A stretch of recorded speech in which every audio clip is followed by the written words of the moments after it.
Halo semuanya, perkenalkan kami dari kelompok 1 Proyek Mata Kuliah Bahasa Indonesia dengan dosen pengampu Ibu Reti Jamal.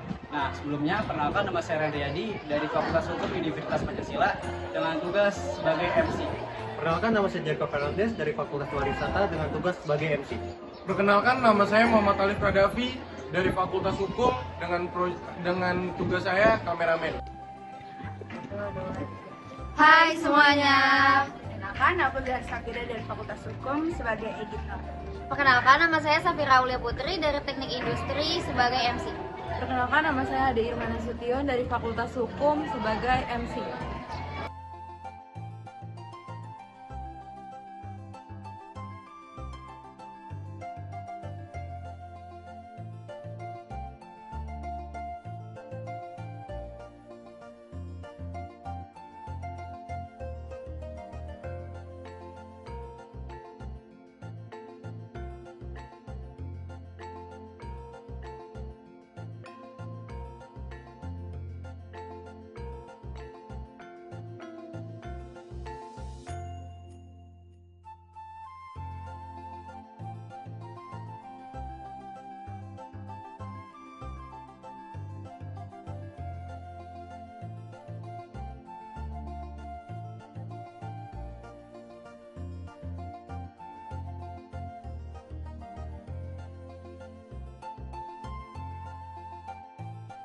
Halo teman-teman, di sini saya akan menjelaskan ondel-ondel.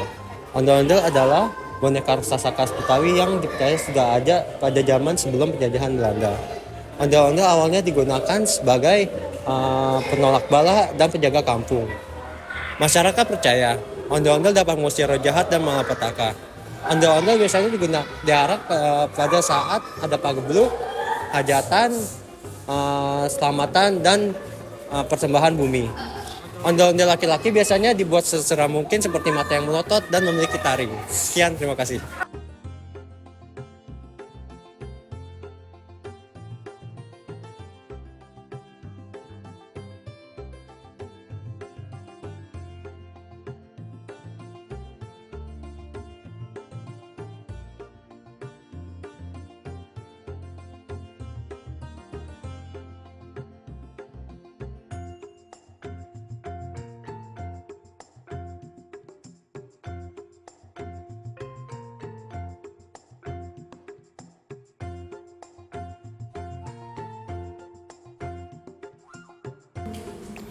Sekarang saya akan menjelaskan kerak telur. Kerak telur adalah makanan khas Jakarta yang awalnya diciptakan oleh masyarakat Betawi yang tinggal di daerah Menteng, Jakarta Pusat. Awalnya kerak telur sebagai bahan percobaan buah kelapa yang melimpah di daerah tersebut. Pada zaman penjajahan Belanda, kerak telur merupakan makanan mahal yang hanya bisa dinikmati oleh masyarakat kalangan atas. Namun sekarang kerak telur menjadi makanan khas Betawi yang bisa dinikmati oleh semua kalangan. Kita bisa menjumpai kerak telur di berbagai sudut Jakarta seperti Ragunan, Kota Tua, Monas, atau festival-festival Nusantara lainnya. Kerak telur memiliki rasa yang gurih dan enak dan tekstur yang garing di atas dan lembut di dalam. Sekian, terima kasih. Oke, jadi ini ada ketapel. Nah, ketapel ini tuh dia berasal dari bahasa Yunani, dari kata cata dan polo. Cata itu dia artinya menarik dan polo artinya melemparkan, sesuai dengan cara penggunaannya, ditarik dan melemparkan pelurunya. Jadi ketapel ini dia itu pertama kali ditemukan pada tahun 300 sebelum Masehi dan mulai digunakan untuk alat perang antar suku pada tahun 399 sebelum Masehi. Nah, di Betawi ketapel ini tuh digunakan oleh anak-anak pada zaman dahulu untuk bermain menangkap burung. Dan juga ketapel ini tuh dia sebenarnya bukan cuma dari Betawi doang, tapi ada beberapa suku lainnya yang juga memiliki kebudayaan Betawi. Seperti itu.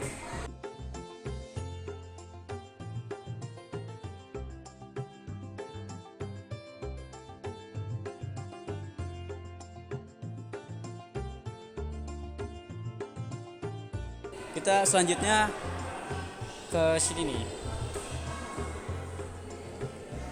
Nih, di sini ada delman. Jadi delman ini dia itu namanya itu dari penemunya sendiri, yaitu Insinyur Charles Theodore Dillman. Dia itu seorang insinyur dan ahli irigasi pada masa itu. Nah, jadi delman ini dia itu cukup unik. dia ditarik oleh 2 kuda di depannya. Tapi sekarang rata-rata satu sih. Terus dikendarai sama 1 kusir duduknya depan, dan di belakangnya itu penumpangnya. Biasanya ada 1 juga penumpangnya sebelahnya. Nah, delman ini tuh pas waktu dulu digunain untuk mengarak sunatan sama kawinan keliling-keliling kampungnya. Tapi sampai sekarang kayak ada tapi jarang. Nih, kayak gini mungkin bisa disorot.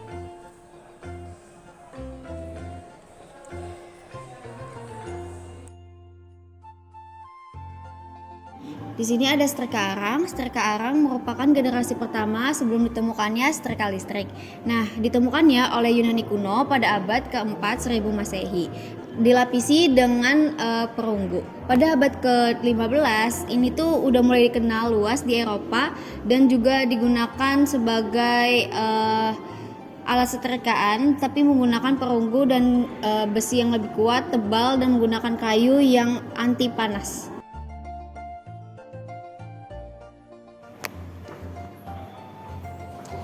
Perahu otok-otok atau perahu kelotok adalah permainan tradisional khas orang Betawi yang terkenal pada tahun 1990.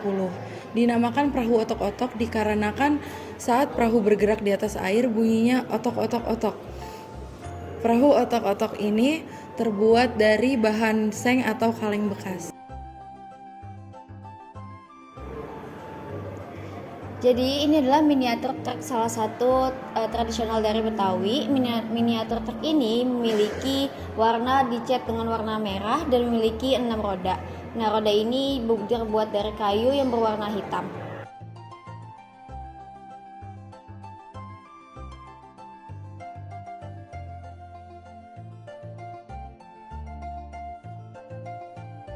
Oke, jadi selanjutnya di sini ada rumah adat Betawi. Nah, jadi di rumah adat Betawi ini tuh dia desainnya itu dia dari campuran dari berbagai macam suku ya katanya. Lalu dia juga memiliki sejarah-sejarah dari masa-masa lampau gitu, dari setiap desainnya, simbolnya. Nah, gak cuma dari situ tapi juga dari ruangan yang ada dalamnya itu juga mengandung makna tersendiri gitu. Nah, desain rumah ini itu dia itu menggambarkan tentang keberagaman suku dan budaya di daerah sekitar Betawi dan juga menjunjung tinggi akan toleransi yang ada yang dianut oleh masyarakat Betawi hingga saat ini. Seperti itu. Mungkin bisa di-shoot detail-detailnya. Keren ya. Sekarang cukup langka sih dari rumah seperti ini.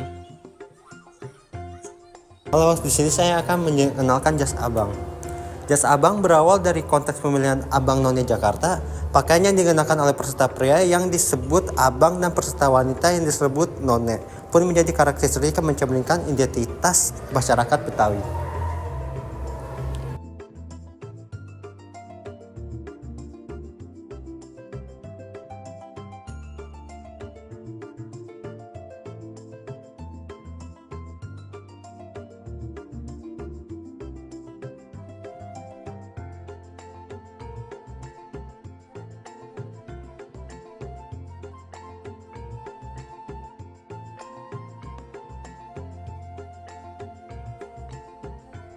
Oke, selanjutnya kita ke sini.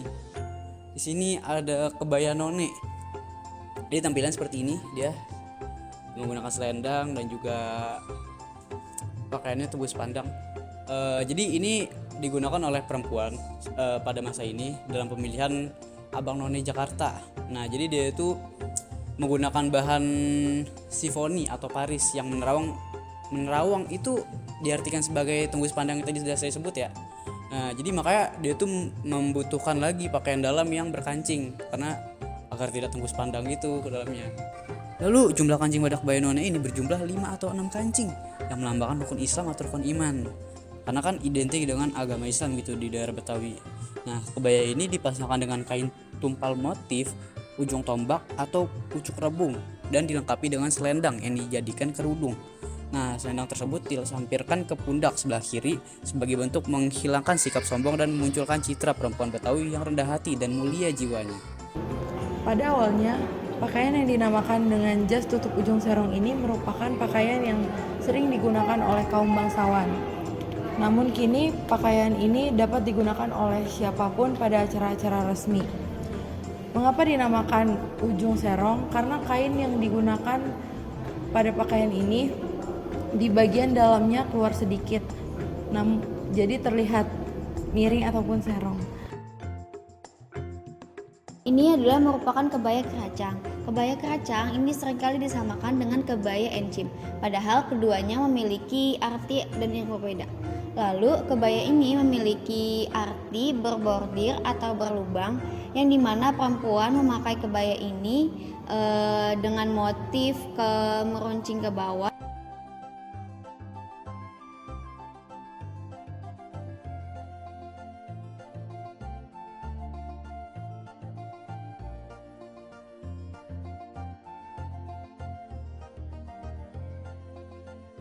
Baju sadaria adalah pakaian tradisional Betawi yang digunakan oleh laki-laki dewasa. Baju ini terdiri dari atasan berupa blus dan celana panjang batik longgar atau komprang. Oke guys, jadi terima kasih yang udah menonton video kami. Ini adalah proyek pertama kita di kelompok 1. Terima kasih semuanya. Bye-bye. Bye.